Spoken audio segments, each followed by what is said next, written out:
Hola, amigos, hermanos, señoritas, señor. I Ciao, Gitis. can't speak Spanish. I don't know why Spanish is the start of this podcast, but Because Spain is taking over the What? EuroLeague. oh wow, All predictions: Barca, Real Madrid in the EuroLeague finals. Remember? No, because we have a power ranking episode. That's why needed a special intro.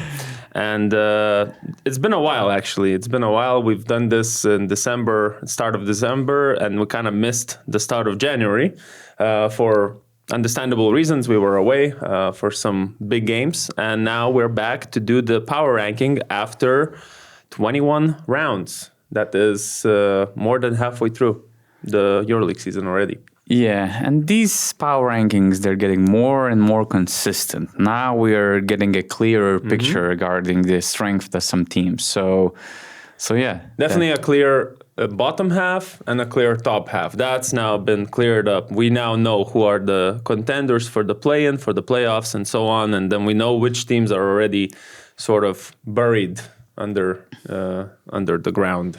Let's begin the fun part. Yeah, let's begin power it. ranking. We're going to start from the bottom teams, and we have a tie at the very bottom. A shake up at the bottom. Let's see who it is. Wow, surprise. Surprise. Okay, look, guys, I've done this on purpose to put Partizan below as well, just so that for one time, we don't know how it's going to go, but for one time in our power rankings as well, although they're tied in our power rankings with Partizan, for one time, they're not the last team on this board, at least. They are the last, tied for last with Partizan, which is probably the bigger story here. With Asvel, we spoke about them a lot. The Partizan drop is the big story here. But I think you did the right job putting Partizan in the last place because if you look at the numbers, if you look at the losses, if you look at how they play, how they look on the court, and look at the whole situation. The last month was just hopeless. I would say this is the right word. And they go into games. They go into games knowing they will lose. We know they're going to lose. It's just a question of how much. And the numbers, the advanced numbers, are just crazy. They have been the worst team in the league since December 1st by a huge gap. They have the worst offensive rating, the worst defensive rating. The net rating is minus 22 points per 100 possessions. That just tells you how in the bottom they are. And the second worst team is net rating is just minus 10 compared to Partizan's minus 22. So there is a huge gap between 20th place and 19th place in terms of since December 1st. And it's just Shake Milton is injured. To add to already a horrible picture. And it's not like he was having a good season, though. So, But still, less bodies. Big impact injury. Yes. Cameron Payne joined. He had his flashes, but the whole situation is hopeless because usually after a coaching change, you expect some hope, at least some hope. You might see a light in the end of the tunnel. The problem is that they dropped all 4 games under Joan Peñarroya, and they actually did that by an average margin of 18.3 points per game.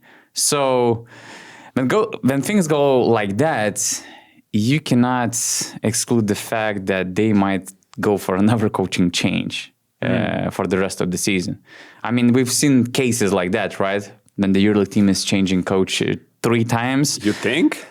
Why not? It's only beginning of January. What contract did Peñarroya sign? Do you think that he signed a big contract? No, I'm not sure, but I don't think so. But this season is not solvable in the EuroLeague. That's the problem. It doesn't matter who you put. But do you think that Peñarroya is a long-term project in Partizan? No, but just until the summer. And that's what I think. I'm not sure. What is there to change this season? To ABA League? In the EuroLeague, you can't do anything. What if they start dropping games in ABA League? Why were you surprised? I mean, Žalgiris changed 3 coaches like 2 or 3 seasons ago, and their ceiling was way lower. I mean, not the ceiling, the expectations, the finances they thrown on the table, they were way lower. Here, I mean, if they keep losing by 18 points, are we really going to be surprised if they have another coach in the other 5 months that we still have to play? It's just... Not going to be surprised because of the money spent. It's a money, it's a money thing. Money spent. What's the point? What's the point? It's not like they signed Xavi Pascual, so. Yeah, but just I don't know. We can question the coaching change from the beginning. Like if he was the right person, I would have stayed with Mirko Cokolic as the head coach. But he the didn't problem want is to. he didn't want to do it. But I guess it's a shame that so many talented players are gonna be playing these trash games. Really, that's my biggest. Like, there's a lot of guys who could be playing on good EuroLeague teams. This team could have been playing better basketball, of course, under Željko Obradović, but it just fell apart from the inside, and you can't really fix that anymore. I think you need a total overhaul. I'm not sure how many of these good players are going to be on good EuroLeague teams because of what happened this season. I think you change, like Tyreek Jones already has shown that you can change the team and have an impact. Isaac Bonga, I think every title contender would like to have Isaac Bonga. I'm not saying Jones. all of them. I'm not saying all of them. We already mentioned 3 guys. Carlik Jones. The team is consists of 12 players. Yeah, but I mean, if just these want were them good to- players, I just They want them would have been higher. to play Mika Murinen. That's my only hope for this season. They start playing him. They don't even play him in the ABA League enough. Just give us some highlights. Whatever. Just doesn't matter this season anymore in the EuroLeague at least. So that's true. That's a good point.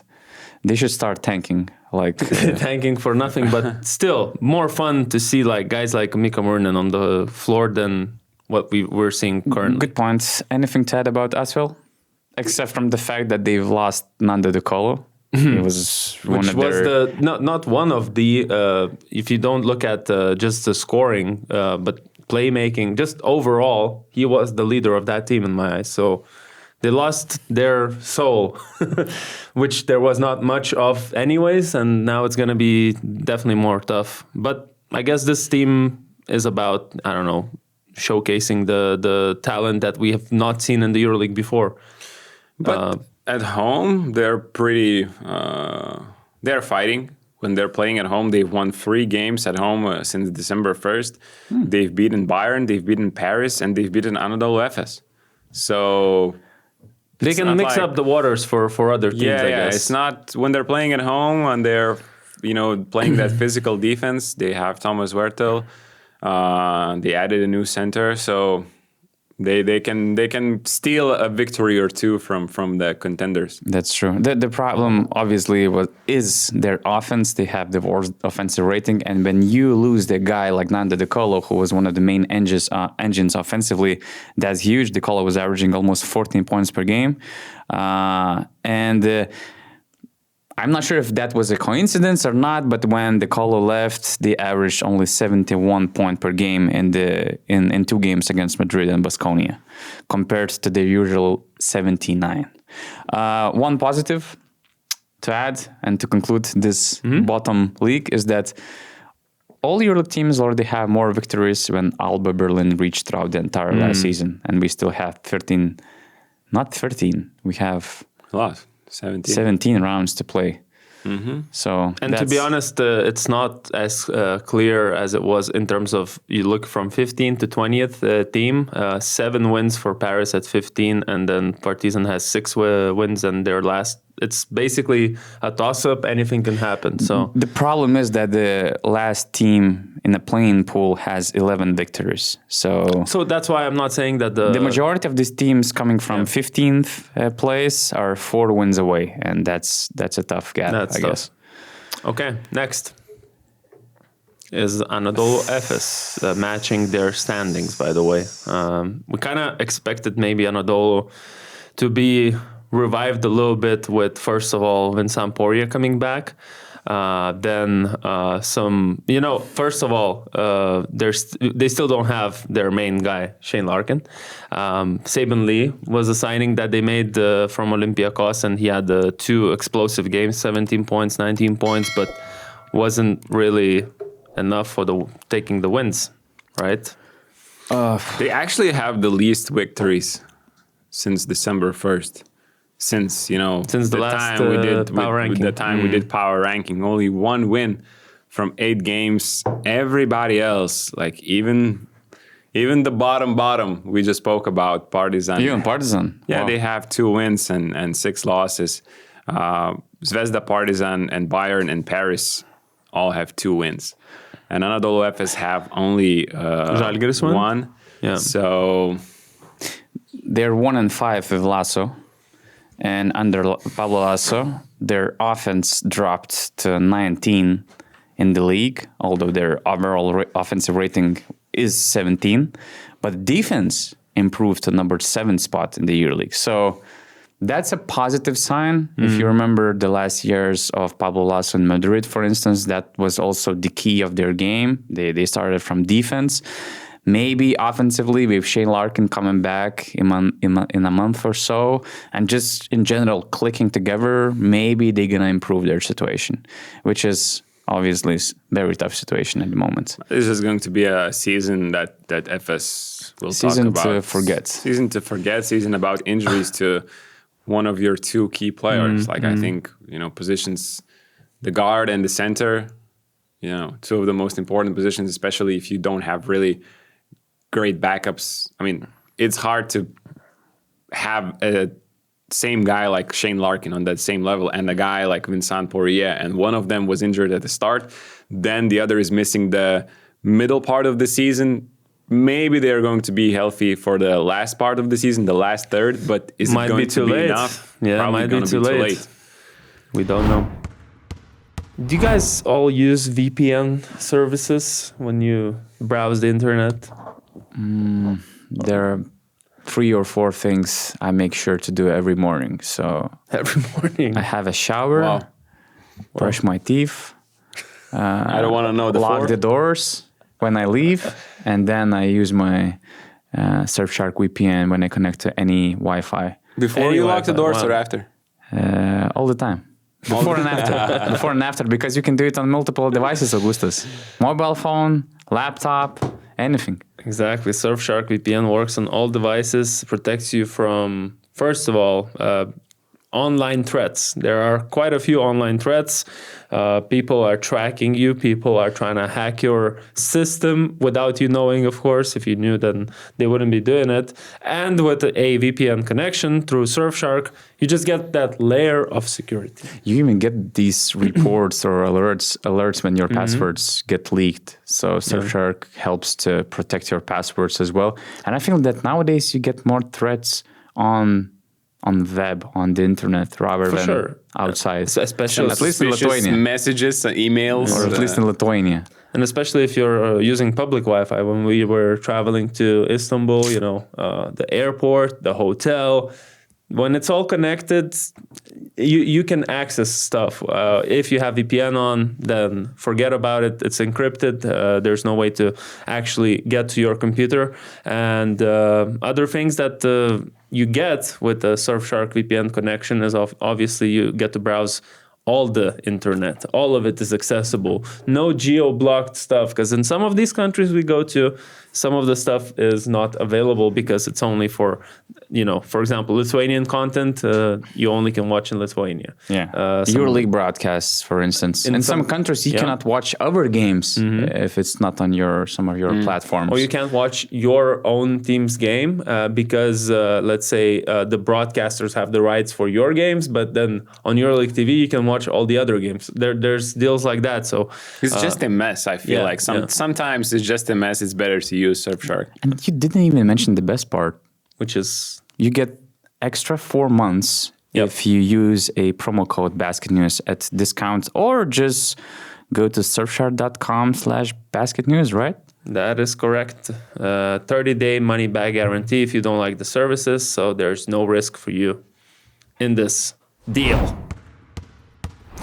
Next, we have a tie at 16 and 17.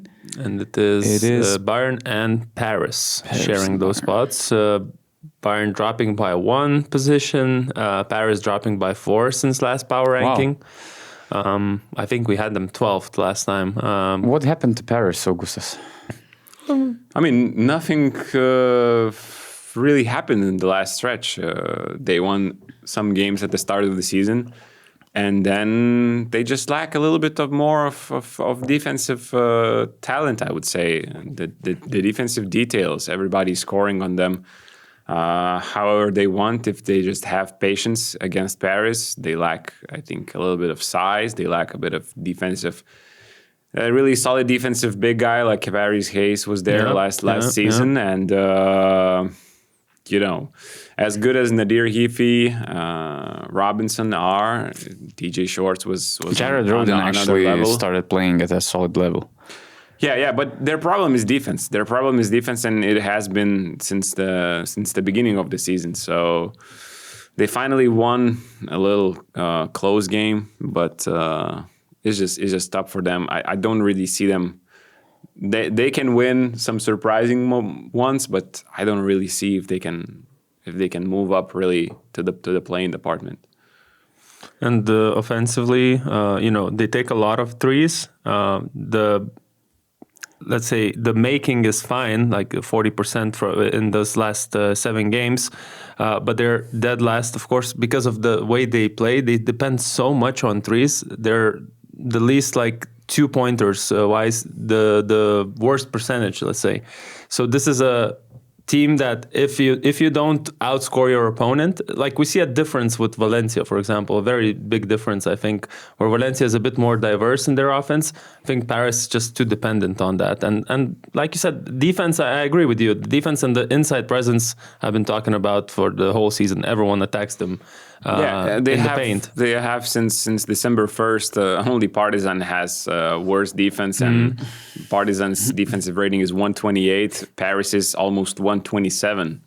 So it's not like Partizan actually played any defense. Those guys in December, they didn't play any defense. They didn't really want to care or just show energy on that side of the court. While Paris players obviously did. It's just that their system is not working well enough, this season with the roster they have, with the, let's say, completely new roster they have. So still fun to watch, but yeah. What's fun to watch is their pace, which is obviously the highest in the EuroLeague. And if we thought that last year's Paris was quick and fast, the pace they're playing this year is even higher. So that has to be historical pace in the EuroLeague history. I remember telling you guys that they're going to play even faster at the start, and you were like, "How is it possible?" Well, it is possible. It looks absolutely crazy sometimes. Like this season, Paris is even more extreme than the previous versions of Paris. So unfortunately, it hasn't converted to many wins. And the other team is Bayern, who dropped a little bit. But the thing with Bayern is a lot of things happened in that, let's say, however many rounds there were. I think 7 rounds happened in between. First of all, the coach was replaced. Gordy Herbert was replaced by Svetislav Pesic. That's one big major difference. And what followed was the departure of Spencer Dinwiddie, who came for a month and left. And it's a big disruption in the team. I think he gave a little boost at the beginning, and definitely a little bit more hope from us towards that team, because we thought, still a very talented player, scorer coming in. But it wasn't like he was a game changer and a guy who led them to wins. He had some individual performances, but he wasn't, the team still lacks the talent that we spoke about before the season to compete in this EuroLeague. So, yeah, I don't know. First of all, guys, what do you think of Dinwiddie? About what? What do you think of Dinwiddie, you mean? Dinwiddie or I was thinking, let's evaluate Dinwidie's chapter here first. Because I was just like listening to you, and I thought that, he kind of gave them an offensive boost, but it didn't convert into victories. I just have flashbacks of Lonnie Walker era in Žalgiris Kaunas in his first season in the team. And because team had to adapt, had to adjust a lot, they started dropping some games, although they started the season pretty well according to their standard. But yeah, I mean, it wasn't very successful, although I still think that he could be a very solid player in the EuroLeague. And I remember I just had some conversations with the EuroLeague decision makers, and they said that this league is really tough for even solid NBA players, but them starting here, it takes time. The transition takes time.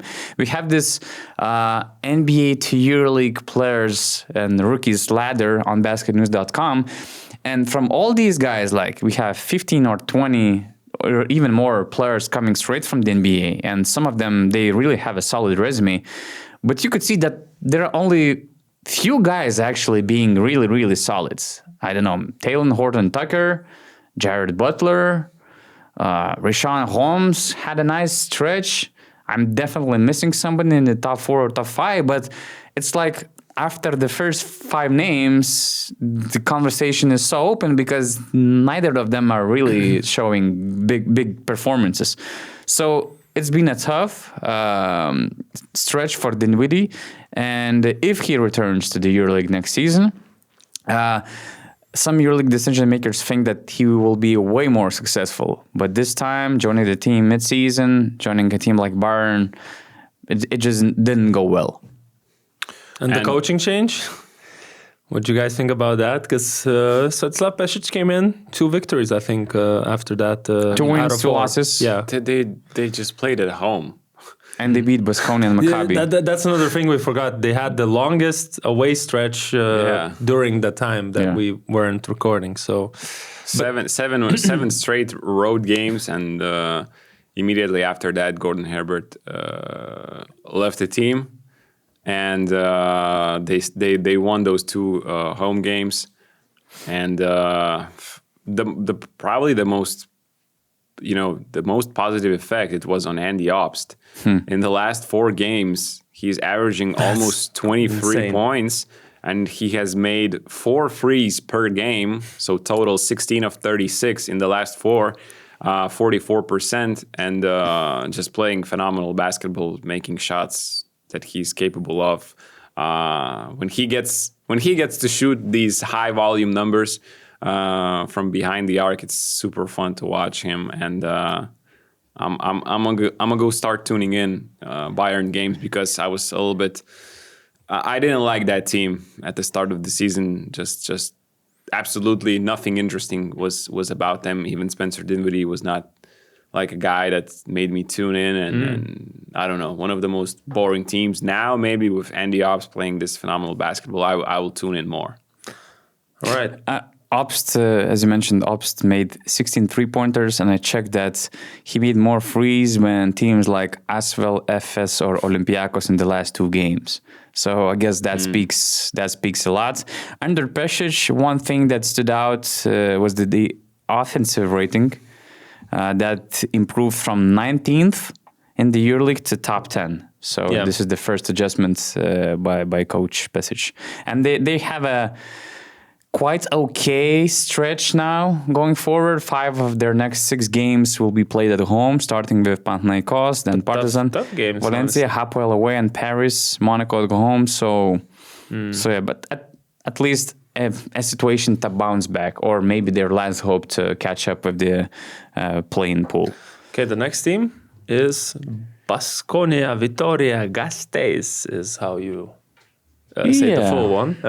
Plus 2 positions from their last time in our power ranking, which makes sense in my eyes. I think I put them 15 in my list too, because they've been playing better than they did in the start of the season, I think, and added our Lithuanian guy, a reason for me to tune in sometimes to their games. Also, another Gytis, and generally their game, as we've talked about throughout the season, is nice to watch.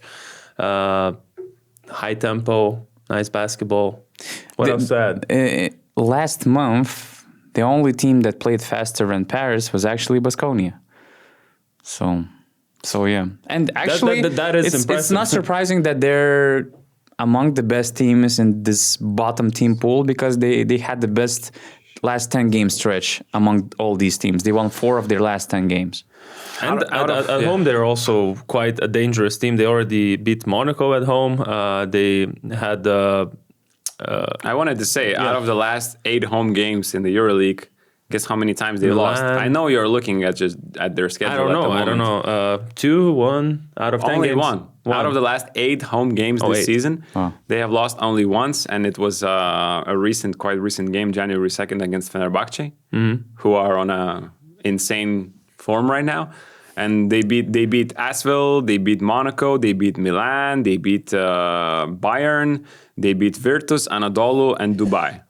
So, as I mentioned in the start of the season, can't ask more from this team. Yeah, they're playing their style. I think they're executing like if Paris have their own style, then they're not executing really well their details. I think Baskonia at home, they're doing a pretty solid job, and I think Galbiate deserves really some credit for putting really a fight with this team, because they had some shakeups, they had some injuries. Trent Forrest was out for quite a long time.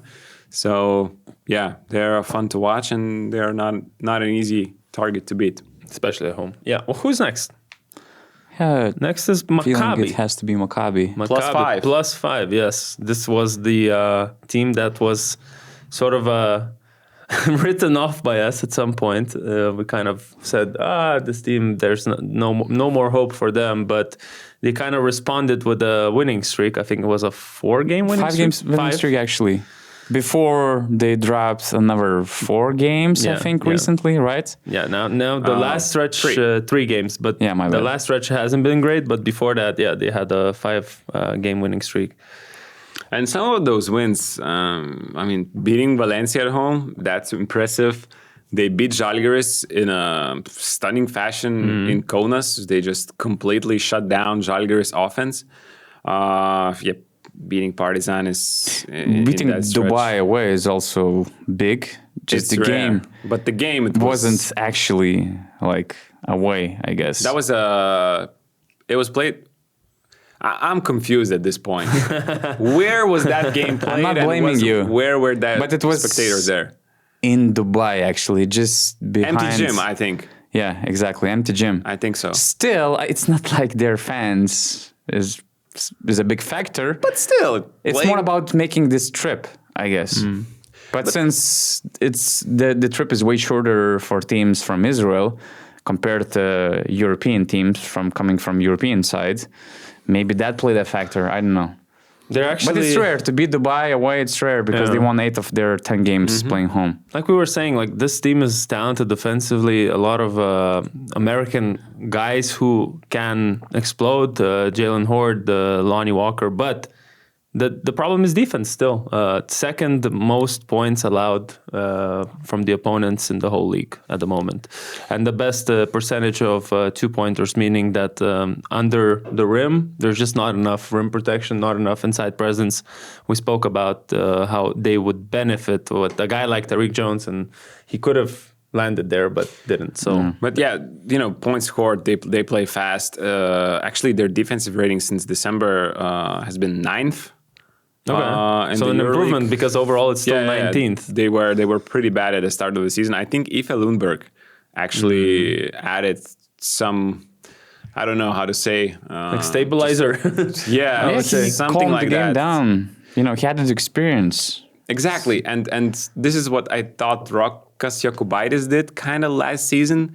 He wasn't as old as Aoife Lundberg is. He's older, but just the game, I think, is what Maccabi lacked. Just some more solid defense at the 1 and 2, and some organization in the team, like just passing, just making the right read, making the right pass, not rushing maybe to take your own shot, just playing for the team. So I think he added a lot, and it was a good pickup by Maccabi. Next up is Virtus, Bologna, and Dubai Basketball, sharing 12th and 13th seeds. And both keeping... Sort of where they were, in Dubai our previous... in the same place, and Virtus up by 1. Yeah, Virtus had some good wins. I mean, Žalgiris one, obviously, we all saw very clearly. A tough game for Žalgiris there. Then Milan at home, they also beat... they beat Partizan. I'm not gonna mention when someone beats Partizan anymore, but like Dubai, their direct competitor in that same stretch, was beaten. So at home, there's still a big problem, even for like teams like Olympiacos, who struggled against them, but still won at the end of the day. They kind of compete. That's their main thing. Identity. This team is energy, fight, real dogs. I like a limited team, especially offensively, in terms of their offensive talent that they have. But I just love watching them. I love them hustling. I especially love this game against Žalgiris. Their off-ball movements, their length, the way they played off-ball in some situations kind of reminded me mini Olympiacos, I would say. They're sharing the ball. They're they're not selfish, and I just really like that. What is interesting, I mean, this roster is just one win away from the play-in pool, which is huge to me. And actually, Virtus already achieved more victories than throughout the entire season last year. Season, so that's huge. So again, as I mentioned, they're limited offensively, which is displayed in their offensive rating, which is 15th in the EuroLeague, but defensive rating is 7th. Duško Ivanović, man. I'm just gonna say one name here because it is important to mention that when he came in, okay, it was maybe a bit too late to save that other season, but what he added this season, obviously Carson Edwards, but just generally how the team was built, it fits his style, and I think he's a major part why this limited offensively team can score the 80 or 90 points a game in some of these games. Yeah, just the fight that they put up is amazing. They had problems injury wise in their front court. They still managed to pick up four wins in their last 8 games. Third best defensive rating since December, and just amazing. They know every closeout. They know which guy is a shooter, which is not. They know how to rotate on every situation. Their offense is not fun to watch because they remind me of an old school team, basically, that plays really long set plays to slow down the game, to find the best shot. And I'm a fan of Valencia and Paris systems, and these are complete opposites, but this maximizes actually their Virtus potential, so it's fair. They can't win playing that other style, so this is the only... And that style actually doesn't translate in winning. You see 3 of the top 5 teams in pace are actually among the bottom teams. So, like Shara said, you need players, you need personnel to fit this style. So, like Valencia. And like defense. Valencia. Yeah. Next, we got Dubai. We didn't speak about Dubai. So first, this is an interesting case of Dubai. The case is interesting because, like, offensively, they have the 7th best offensive rating, but they have the 2nd worst 3-point shooting in the league, only 32%. They make only 7.4 threes per game. We just spoke about this modern high-base basketball. 7.4 threes per game, the league's worst. And the 2nd worst is actually Partizan and Pana. They're making 8.2. And for instance, the best teams in the league, Valencia and Paris, they make over 12 threes per game, which means 5 3-pointers difference, which means 15 points difference. So, but it's because look at their roster. This is the team that likes the midi, likes the bacon ISOs. They like McKinley Wright also doesn't like. And I'm just surprised that with these numbers they have the 7th best offense. The problem is that their defense is bottom 3, and now it seems like they're about to add Bruno Caboclo, who is again more about the offensive part rather than the defensive part. So, and Janan Musa should join the squads at some point. Another offensive-oriented player. That's true. I'm not sure about their long-term potential. Just McKinley Wright, what a month he has had. His averages since the start of December, almost 17 points and 7 assists, while also adding more than three rebounds per game, good shooting percentages overall. He could have been the player of the month, actually. I think who got it? Kevin Punter, who also had an amazing month, and Barca was winning. Yeah, they picked up. I'm watching also January stats, but yeah, since December 1st, Barca are 6-2, Dubai 4-4. So I think that sealed the deal, and Punter. Did you guys see the win against Fenerbahce, the latest one? Did you watch that game? Because I didn't. Dubai? Yeah. Yeah, I saw that game, most of that. What happened to Fener's defense there? Or was it just... I don't know. Like, I just didn't watch that game, so I'm not sure what happened. Really what happens, when you go to Dubai, a lot of teams... That's true, actually. That's their advantage. Long travel times. They just show a different face. And it was the 2nd game for Fener, I think, and it was a double game week. I think so. Yeah, because they played Olympiacos on Tuesday, and then in 48 hours they played Dubai. It's true. It's a long trip. Yeah. Okay. Who's next? 11th. Wow. Minus 10? Minus 10 because they were number one in the How did that December. happen? Number one. I don't know, man. I think But minus 10. yeah.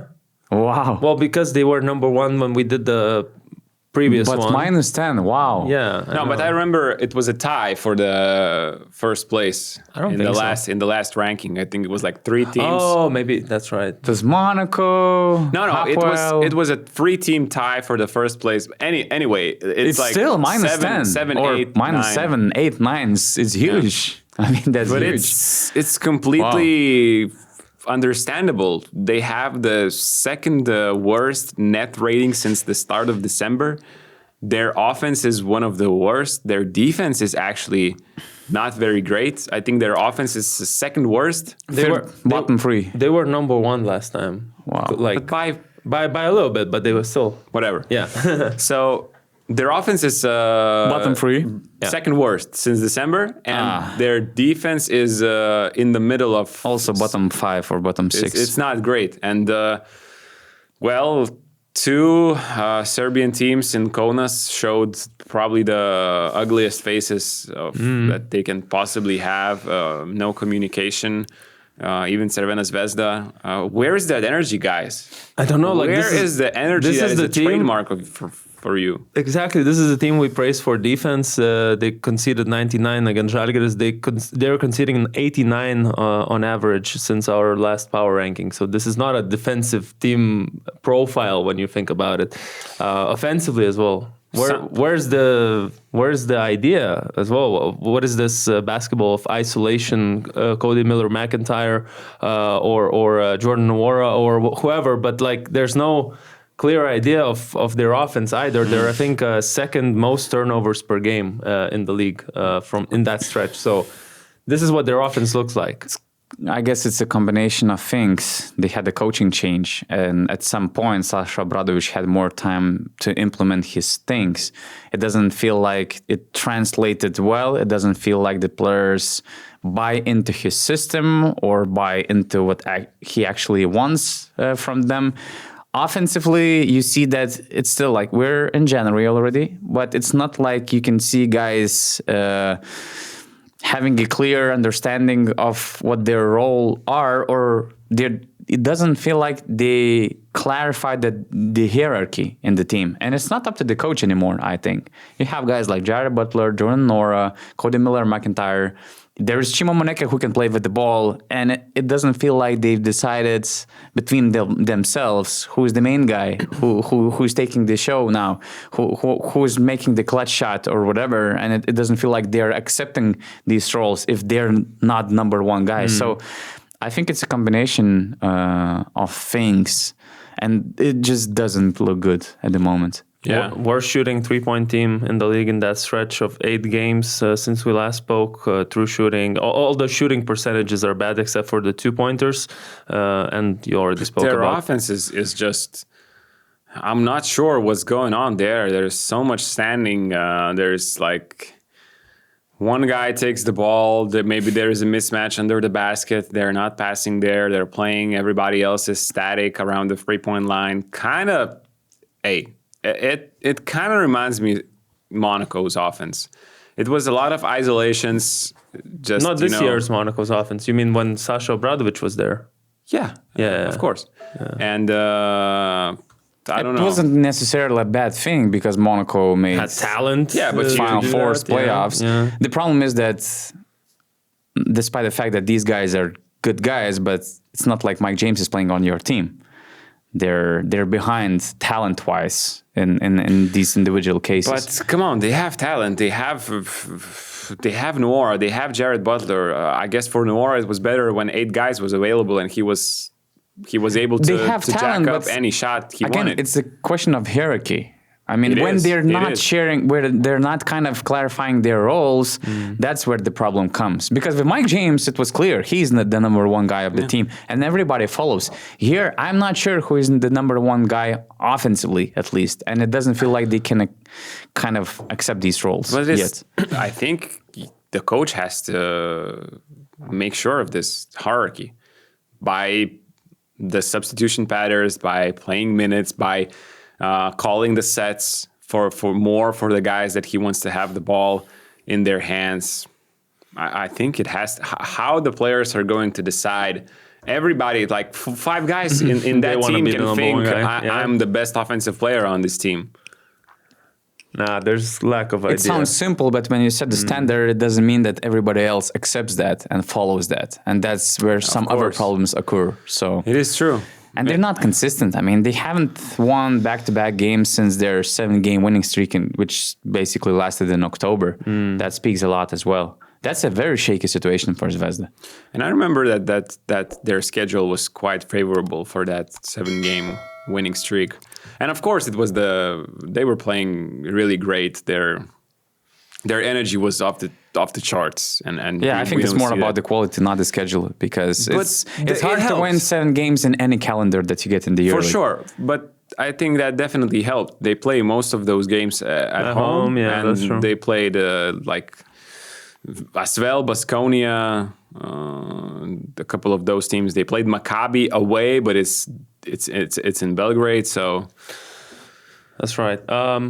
Okay, probably nothing else. Olimpia Milano +1, a team that you could say finally got healthy. After all, when we last spoke, they weren't fully healthy. Now they're fully healthy. They got all the main rotation guys back in the team, I guess. Up and down in terms of the month they had. They beat Panathinaikos twice in this stretch. They beat Real Madrid. But at the same time, like losing to Dubai, Virtus, Baskonia, I feel like those are the games you don't want to drop if you want to, get into the playoffs spot. And this is what that's why they are probably more of a play-in team in my eyes at the moment. Not consistent enough. That's true. It's hard to expect consistency from the rookie coach who took over the team that doesn't actually fit his profile. So it kind of makes sense. He might be not struggling, but just figuring out what to do. Their offense improved a little bit. Their top 6 offense under Giuseppe Poeta. They were top 9 with Messina. Defense stayed at 11th position.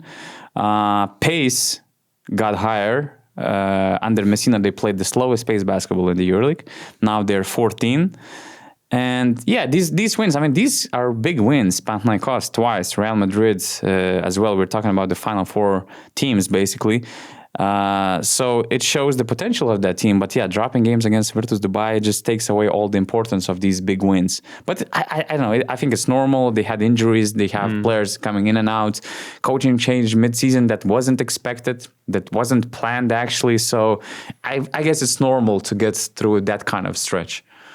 I just feel like now they're gonna, once healthy fully and they're getting their game time together.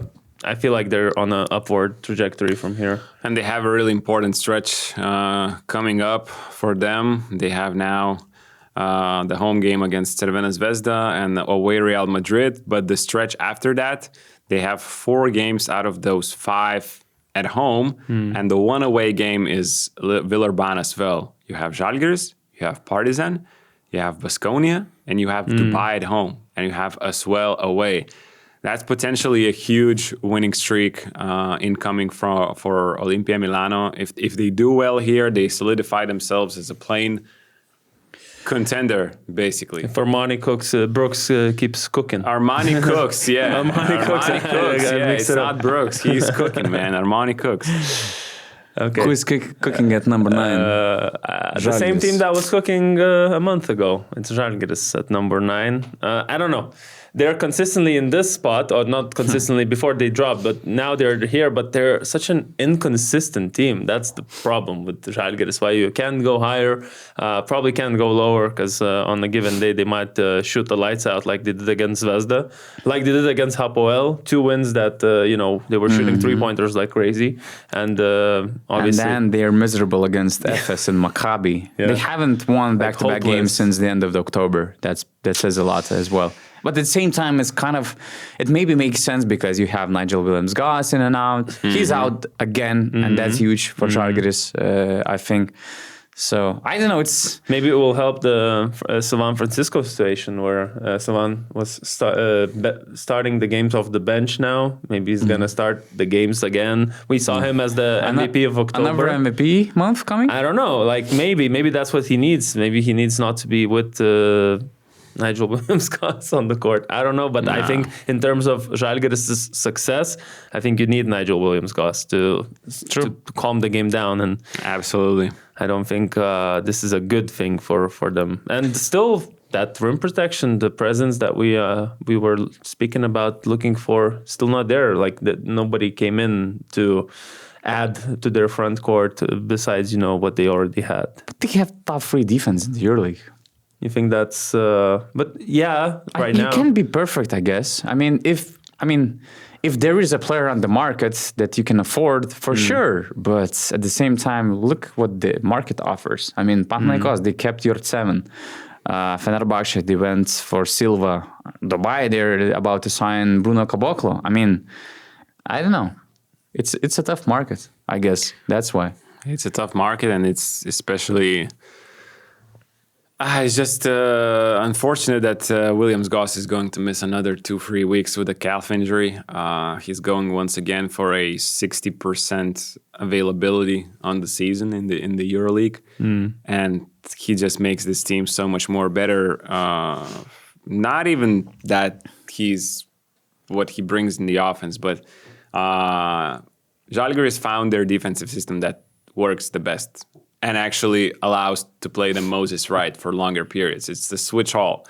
And Williams-Goss in switch all system, he's so good at fronting those bigs. He's so good at just fighting over, helping where he needs the help, the rotating, the active hands.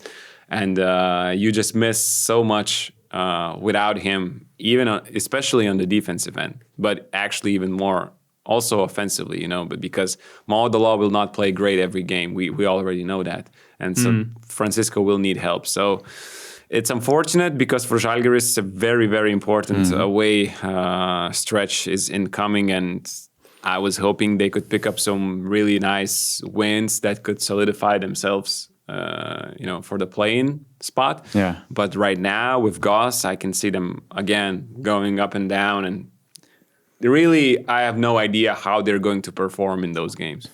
Yeah, they're playing Maccabi away. Then they're playing Asvel away, Milan away, and Baskonia away, which is always hard. But to be honest, away, they're not that bad. Like, I know that they have more wins at home, but generally speaking, away they have, I think, the best offensive rating in the league. Or defensive rating. No, wait. The offensive rating, they're second best away games, but at the same time, then their defensive rating drops, so it kind of equals out. It's not like they become a better team. Yeah, and regarding Moses, right, this defense helped him to stay on the floor more, and he was actually tremendous. In the last 5 games, he was averaging like 16 points, 6 rebounds, and he was huge. So that's a good part that Žalgiris is adjusting to, trying to find ways, because Tomas Masiulis comes have the right from coach. From Šarūnas Jasikevičius school, so he's gonna try to innovate and see what he can do with the personnel, not just play the same system for the whole season.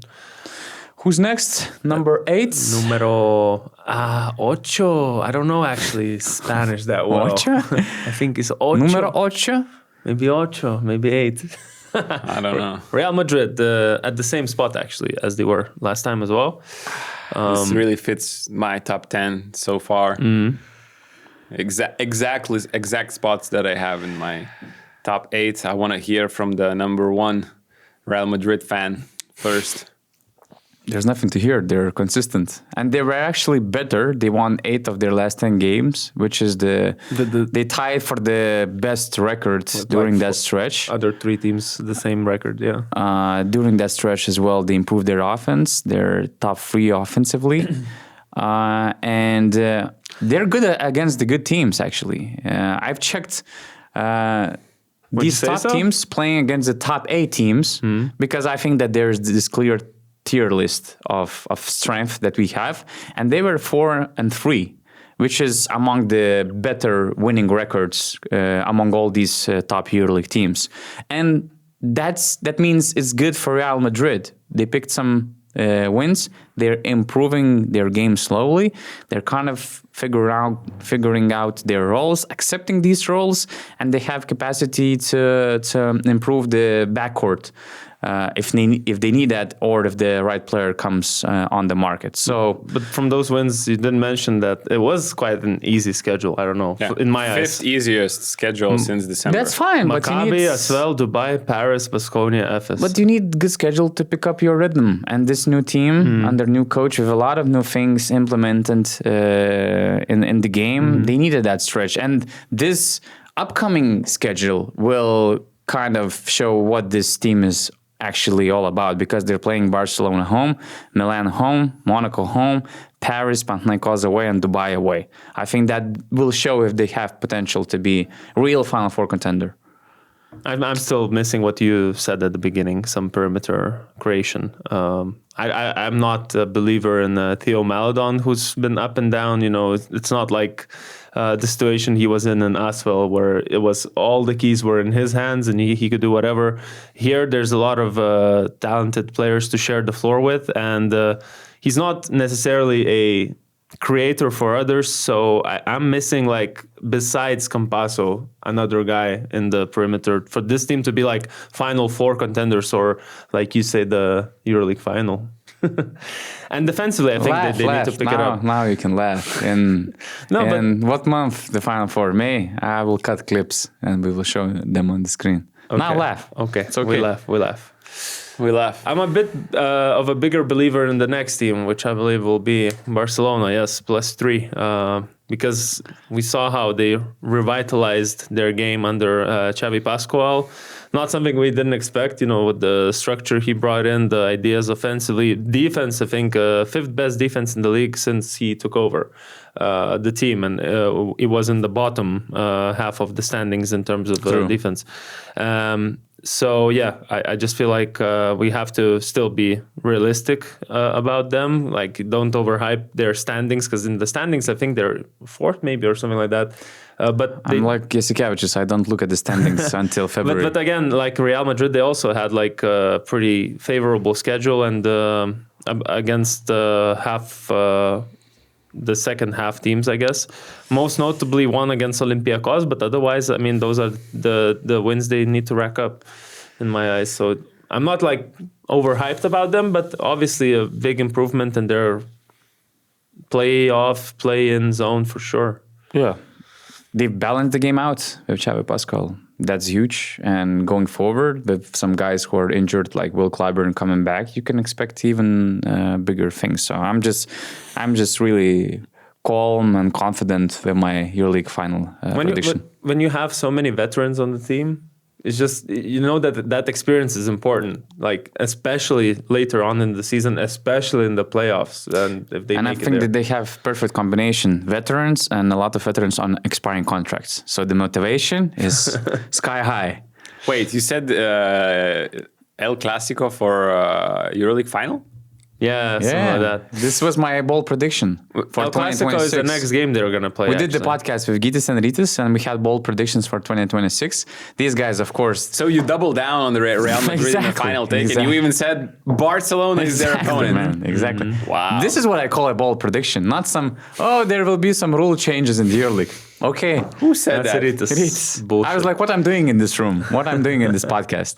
So see, now you feel how I feel when you just say diplomatic answers sometimes.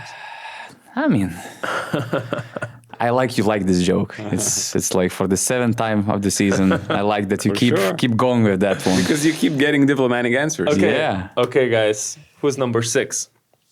It's Panathinaikos. Dropped by 4 spots. The second biggest drop.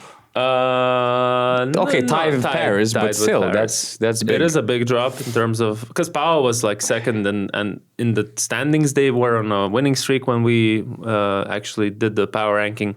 So I think we have to admit that them being 6th is something that is not expected overall when you look at the season how we expected them to look like. We expected them to be a bit more dominant. We all had them number one. Let's remember the first rankings. Let's remember the preseason talk. They were number one, and it's not being that hasn't panned out that way.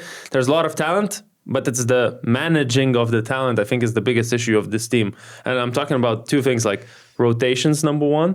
So TJ Shorts, been talking about that for a while, how his role has been fluctuating. We don't really know. Like one day, Ataman will trust TJ Shorts to play 20 minutes. The next game, he might play 8 minutes, get benched, and that's it. That happened recently, actually, in the recent games. He had this Žalgiris game where Kostas Lukas was away with an injury. He played his best game probably, and the next two games, I think he played 8 and 10 minutes only. So like the story of TJ Shorts, unfortunately for the building season. like this confidence in yourself as a team, building chemistry, building that 8-man, 9-man rotation of Ataman that he's known for as the season progresses, that's still in the works. That's still not happened. With the bigs as well. Kenneth Farid came in.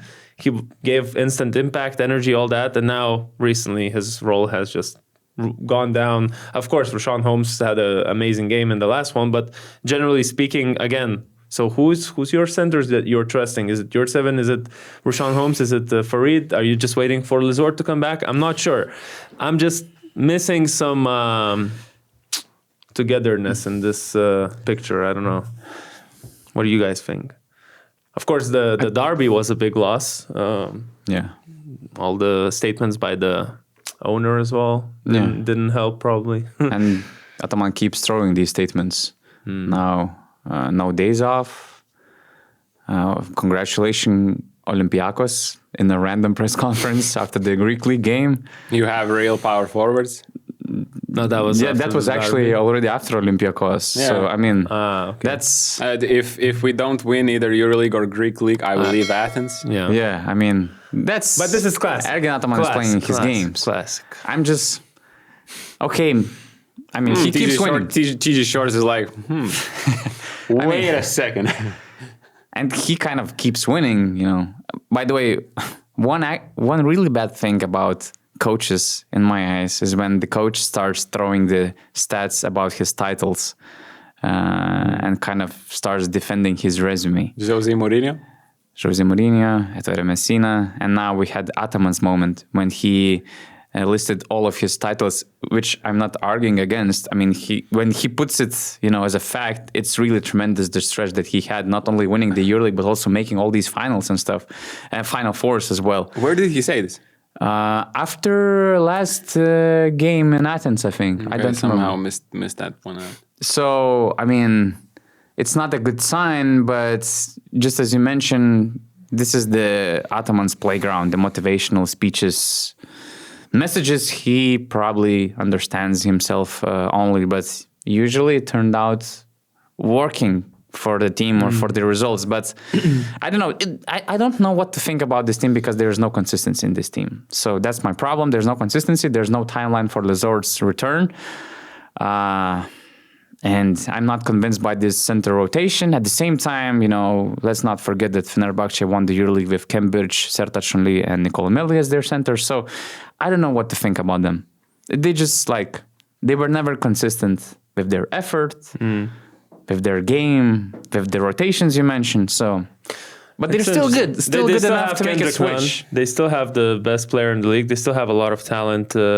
And on both ends, actually, individually, at least. And I'm not talking about what the team schemes are, but Jedi Osman, Jerian Grant, those guys are one of the better defenders in the league, you know. And sometimes they win those games because they put in a bit more effort, because they deflect the ball better, because they put in the energy, and in some other ones, they don't. And at the moment, I'm just looking at the last 8 games. Interestingly enough, this offensive juggernaut of a team that we keep speaking about it like that is only 16th in offensive rating, and defensive rating is actually a bit better. They're 7th there. So it's almost like they're flipping their identity a little bit in those terms. But I don't know. It's not a team that that it's difficult to score on necessarily. No. If you prepare well, if you know how to pass the ball against Panathinaikos, you will have a pretty good quality shot in most possessions. because they are not going to switch up their defensive tactics. Maybe in the fourth quarter, but I mean, Valencia showed it. Milano showed it. Olympiacos just showed it as well. Olympiacos just showed it. They kept getting open shots, and at the same time, they're just one win away from the top of the standings. So of course, no, says a we're lot. not writing them off in any way. But there's questions. Red flags. just because there's no one clear favorite in the EuroLeague, and all the teams are like this. Like at there's the no same time, before the season, and when you put things on paper, as you mentioned, they were among the clear favorites, them and Monaco. So you you probably expect some high standard by this team, this team that has so much quality. let's say, And they're not keeping up to their standard, I guess. let's say instead of 13-8, I was expecting them to go to 16-5, which would have been clear number one. Yeah. yeah. Who's next? Next, Top 5 starts with obviously, Olympiacos. staying where they were prior. I don't know, guys. I had actually Pau over Olympiacos for a couple of reasons. I don't know. They haven't been convincing to me to be higher. Pau over Olympiacos? Yeah. I don't know why. What about the Greek derby, though? Yeah, but that's just one game, and derbies don't count. No, they're just a separate entity of Partizan beat Crvena Zvezda in the derby. So, but what I'm trying to say is, I just think that 5-5 in the last 10 games. This team cannot stay healthy. Okay, they now got Tyson Ward back. He's good again, like he was. He actually had a great game defensively again, and they obviously added Tyreek Jones, but Monte Morris just signed out with an injury until mid-February or something like that. I just feel like they're in this unlucky stage of like they're trying to build for something. Keenan Evans comes back. Then this thing happens with his injury. Bam, injury. Then Tyson Ward is playing great defense. He's out. Now Monte Morris again signed out. Fournier, don't want to talk about Fournier too much, but this guy was scoring 16 points a game last season. This season only 10 points, and the shooting is the worst thing about his performance. He's a high volume 3-point shooter, shooting at 33%. And just one interesting stat, that he's really bad against the top 10 teams. I looked at his three-pointer stats from like games that have a lot of pressure, and he's only 24% in those games where you actually need him to score. When you need him to step up, he's not there. You know what I like about Fournier? He's having a really tough season. His numbers dropped like dramatically, but at the same time, you don't feel like the team is affected by Fournier's challenging season, like mentally or like chemistry-wise. You don't feel That's like true. he's a problem in the room. And I think that's huge. And it feels like he's kind of accepting or embracing the challenge that he's getting. There's still so much time to improve. He showed last season that he might be much better. He can be clutch in some big games. And I think there are reasons to hope that he will come back to a similar type of production that he displayed last season. So this mental part is that I like actually about Fournier. I agree.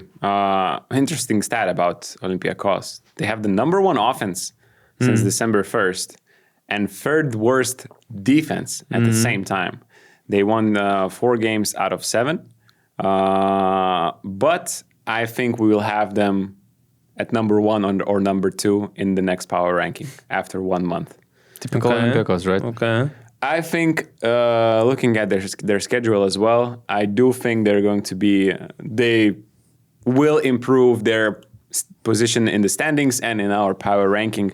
So I don't know. I just felt like Monte Morris going out with an injury is just another disruption. And looking at long-term goals, right? Yeah, like just getting into some kind of a chemistry shape, playing shape that you are as a team. You know what you're doing. You again take out a rotation player. Now you're gonna start playing Larenzakis or something. I don't know. That's my issue. We actually won for Larenzakis. We missed Larenzakis. All these 4-quarter performances from 3 years ago. But anyway, they're playing Forget Partizan, about it. Maccabi, Efes away, Bars at home will show a lot. But I mean, That one is always an interesting and game. before the break, he also played Dubai away and Virtus home, Zvezda home. And as Augusta said, in 1 month, we might have them on the top. Thomas Walkup will have a heavy minutes, right now, because we were talking about how many guards actually Olympiacos have, but right now Thomas Walkup is basically the only point guard that they have. He played 33 minutes in their last game, and Sabin Lee is in Anadolu, I was just and thinking about him. Montemoris is now injured. How Maybe How they could sign tables another turn. guard. turntables? How the Technically, they can. How turntables? One reason for concern against top 8 teams, they won only 2 of 7 games. But again, there's plenty of time to pick it up. Who's number 4? Numero 4, Valencia Basket.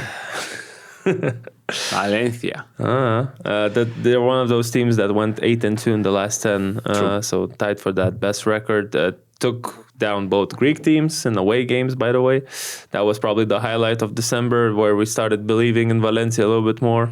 The Monaco game that they just had, I think they were just, an off night for them. They got beat in their own game. They shot, they made less 3-pointers than Monaco, which... Off night against a great team like Monaco. I mean, Yeah, we cannot that's actually true. call it Hey, an that off was a great night. game by Monaco, but we're going to talk about them later. And yeah, I just feel like this is a team that's going to stay in the playoffs. As in, like, the top 6 now. I believe Valencia is going to be consistent here. What would you guys believe about them? I believe that they're a fantastic team, actually. And just the concepts they have is something to watch. I think something that will trend over more EuroLeague teams in the next years. They are really an example. How they demolished Zvezda in Belgrade was just one team was very well oiled. They knew absolutely everything they needed to do, how to beat Zvezda's defensive coverages. Just one thing that stood in my mind was how they attacked the Zvezda switch all coverage. Was one guy, they get the switch, one guy's like showing this, like the wheel or whatever. And what they're doing is they're driving to the right side and everybody's moving like this on the court, doing like this. The guy that stays here moves to the corner guy moves here, and you just do like this, and they beat that Zvezda switch all like 2 or 3 times with this movement. And in the next game, Monaco was actually ready for that. So that's why Monaco is also so high in the power rankings, but Valencia is just great. I wonder if they're good enough for the Final Four.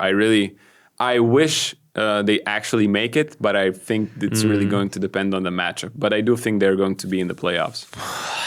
Big thing for them is staying healthy. And they're one of the rare teams that actually managed to kind of stay healthy, I would say. 5 of their top 6 players in minutes played haven't missed a single game. And that's Maybe huge. that's the rotation. Maybe the rotation that they are using. Maybe the 20 ice minutes hockey max. subs. some rotation, luck as well. So that's huge. So if they stay healthy, I could see them staying in the playoffs. What's also interesting, their pace got reduced a little bit. Now, in the last month, they were only top 8 in pace, which again, whether it signals, just some matchups that they had, or they're kind of reducing the pace a little But bit. they're still speeding up the game for other teams, with the full court pressure, with their Sure. pace in general, the amount of threes they take. They're second in the league. They make the most threes in the league, which is the difference between Paris and them. They make the most threes, so they're way more accurate. And I feel like with this team, they're gonna get their threes off. It's a matter of having a bad shooting night for them. And usually when they lose, that is the case. That they, if they're not scoring 90 points, is because they were shooting 30% or less from 3 in that night. So that's my thing about them, the only other thing I said previously about them is the hierarchy thing, but maybe you can win with the style. I'm just not a believer in terms of when it comes to last possessions, when it comes to playoff games, when you don't have a clear leader, when you have 5 of them. I just think you need to have, maybe inside the team they know who that guy is, but... I think they do. Jean Montero. You think so? Because I always thought it was Cameron Taylor in my eyes, so I don't know. I think Cam Taylor is one of the best two-way players in the EuroLeague, but I think the guy to have the ball in the last clutch situations will be Jean Montero. He's actually been great. He missed the first 4 games of the season with an injury, and right now, since the start of December, he's averaging almost 15 points per game. He's, as everybody in Valencia, and 4 assists as well. He's not playing that many minutes, but he's still averaging 14 and 4 in those last couple of games. 6 games in a row with double digits in points, and he has been making his 3-pointer. So, right, top 3. Let's go. Hapoel Tel Aviv. They're where they were, I think. Yeah, they stayed at number 3. And they stayed at the top of the standings as well. I think, if I'm not mistaken, they've been on the top of the standings for the last month. For the majority of it, there was a Valencia once there, but Hapoel's been on top despite those losses against Žalgiris, against Panathinaikos. Still, this team is the one that has probably the most scoring talent out of all of them, as in like different guys who can score. I think that's why you can like survive in this EuroLeague when you have multiple guys who step up, and that's what their identity is in my eyes. They have this short playoff style rotation, 8 players, but all 8 players very important to that team. I don't know, Micic could just not be playing great. He was out, actually.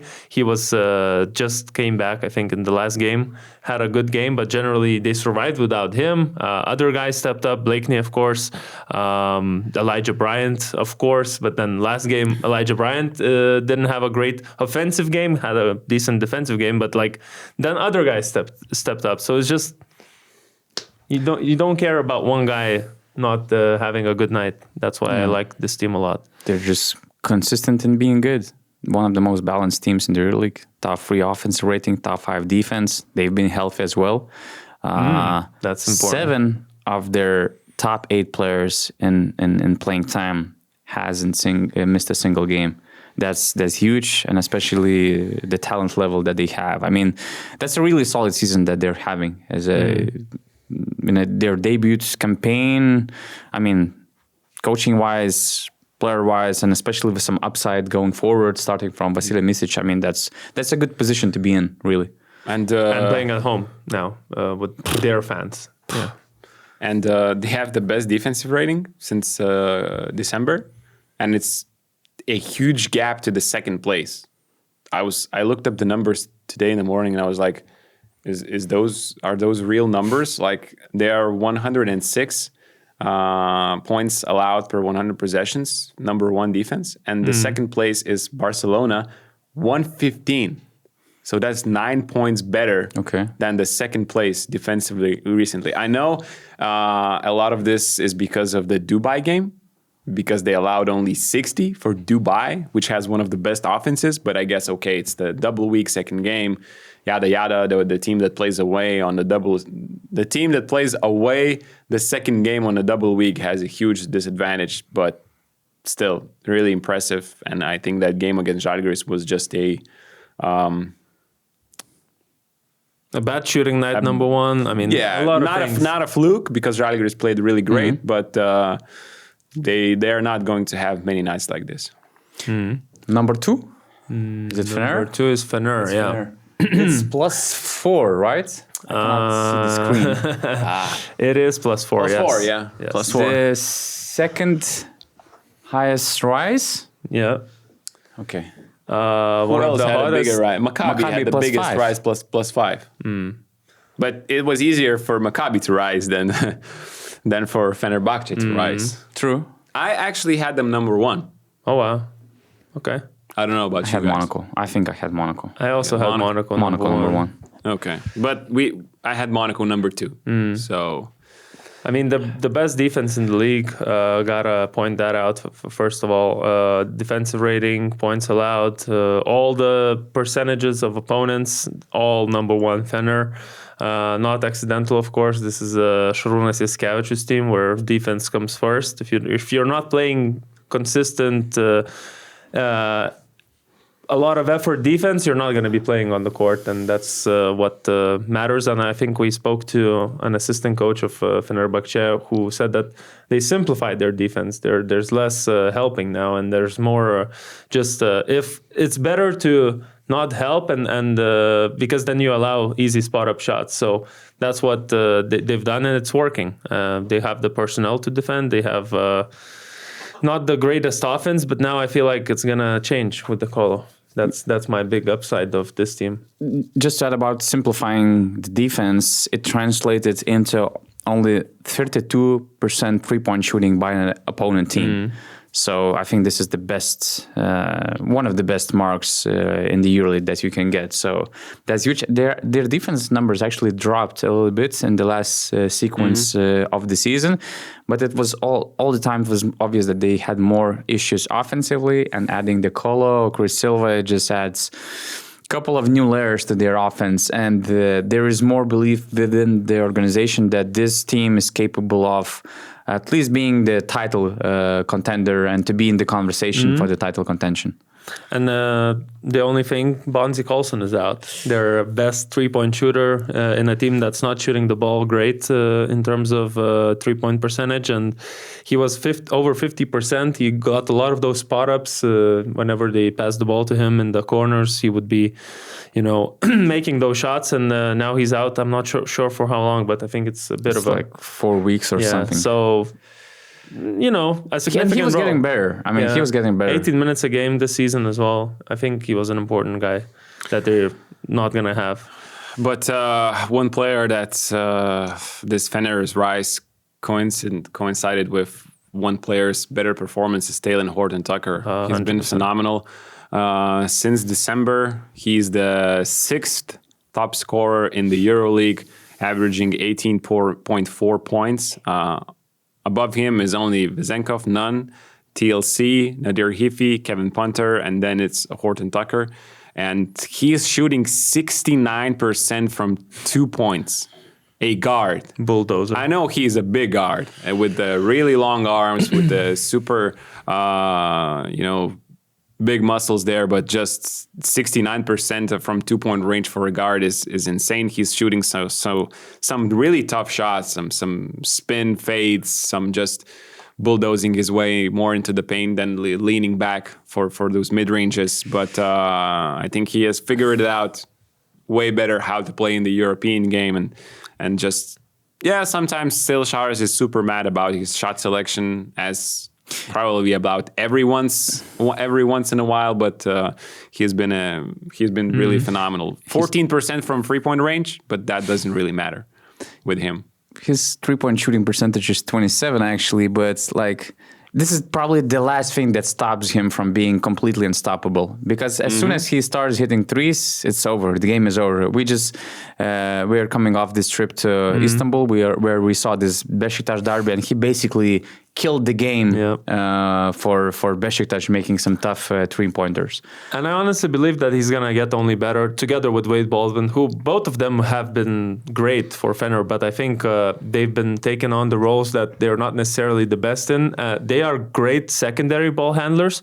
I don't think either of them are supposed to be organizing the offense. Okay, Wade Baldwin has done that, but I think Nando, when he comes in, I think it will actually free up the hands for Wade, for Talen Horton-Tucker to actually be even better in this different kind of role where they can score the ball. And, it's just a bit more creation is never bad for a team. Let's not forget that Devon Hall is there, and he's an official Final Four MVP, and you can expect even more efficient performances from him going forward, because I think the start of the season was quite challenging for him, so you can expect way more from him. And number 1 is Monaco Basket, and they are +3 from their last time here. I feel like they're the safest bet to have on top. This is the most let's say, consistent team out of all of them in terms of their performances, and they got 5 wins in a row now. The notable ones are, of course, Real Madrid, Barcelona, Valencia, 3 Spanish teams that are in this top half of the standings. Offensively, they're number 1 in terms of offensive rating at the moment, I think. Best offense in the EuroLeague, second best defense in the EuroLeague. They have continuity. Nikola Mirotic, it feels like he is getting into his role and into his rhythm. During this 5-game winning streak, he was averaging 13 points per game. They were extremely good against the greatest teams. They won 6 of their 8 games against the top 8 teams, which again, probably is a typical Monaco thing. They get serious when they play the toughest opponents. I love Kavarius Hayes. I think it's a wonderful pickup. I thought that Daniel Theis will be better this season, coming into his second season with Monaco. He wasn't as solid as he was last season, but Kavarius Hayes, especially defensively, he adds a lot. Very consistent team. I mean, and it comes down to having Mike James, really, because he's, in my eyes, the best offensive engine for any of the EuroLeague teams in terms of scoring and creating for others. That's why they are averaging the most assists per game. That's why they have the second least turnovers. Their style of play allows Mike to just shine and create for others and for himself. And Ritas once actually taught me a very important lesson when I was not even in BasketNews yet. I was asking him, what game should I watch today? And this was probably 2020. He said, whenever you have that question, you always look at the schedule and see in which game Mike James is playing. And that's your answer. And I was like, okay. I watched that game. I think Mike James took like some step back 3-pointers from the logo, scored 30 points. And I was like, Ritas, now I know. Now I know which teams to watch and which games to watch. So I think Monaco is really about that. But not just that. I mean, all the other guys like Diallo has been probably having the best season so far in the EuroLeague on both ends of the floor. Defensively, we spoke about their front court as one of the best with the Blossom game, Theis, Hayes, It's a solid all-around team. They have all the weapons. Nedovic had a big spark. I think in this during this Valencia game. Valencia game was like another great spectacular performance, but in this 5-game winning streak, he was averaging like almost 11 points in like 14 minutes. So that's huge because they have a short rotation, and the fact that they were also healthy probably is displayed in the power ranking or in the standings as well. And due to their short rotation, any injury for one of these guys would be crucial probably, but they keep playing, they're healthy, and I mean, they have a track record, especially guys like Mike James. When you check his track record, it feels like he missed games only due to some suspension or whatever, not for health reasons. So, really, I mean, the only games he missed was actually when he was suspended. When is the suspension coming? I mean, after every second season. I'm hoping it is not coming, and maybe not this year. Maybe if they win the EuroLeague and then they still have Christmas party is over, New Year's party is over. I think Monaco already had this big Christmas party. So the biggest issue is if they win the EuroLeague. Yeah, they win the EuroLeague and then they still have a French season. He's not showing up for the French League playoffs. Come on, guys, what you're talking about? But I have Monaco and Fener rematch in the EuroLeague final. You threw out the bold prediction, El Clasico EuroLeague final. But they will make the final four then. I have to stick with Pau winning. But it's actually stacked. This EuroLeague is stacked. And you don't know, like you think one team is good, then they lose against a random team. You think the other team is good. It's unpredictable. The games don't matter sometimes anymore. We spoke about the stats of blowouts after blowouts in the last 3 rounds as well. It's an interesting year so far. How many teams do you think have a chance for a Final Four? 7. Really? 6, 7. Yeah. 7. I would be surprised if Valencia makes it because just simply they're underdogs. But it's only like 7? Yeah, I would say 7. 7, yeah. 7 or 8 if we count on Valencia. You were not counting in Valencia? Who were you not counting in from the first 8? I wasn't counting Real Madrid for Final Four. Okay. But that's me. Okay. What about Zvezda? They're not coming back? I don't know. Zvezda, as I said, Start from the Start playoffs. with the playoffs. Yeah. Make the playoffs and then we talk. Okay. Always a hype and then Yeah. a big fall and disappointment when it doesn't happen. All right. Thank you guys for watching the power ranking. I don't feel bad about this power ranking. That's At good. least I think so right now. solid, I might change my opinion And in 50 minutes. Olympiacos in the top 2 in the next power ranking.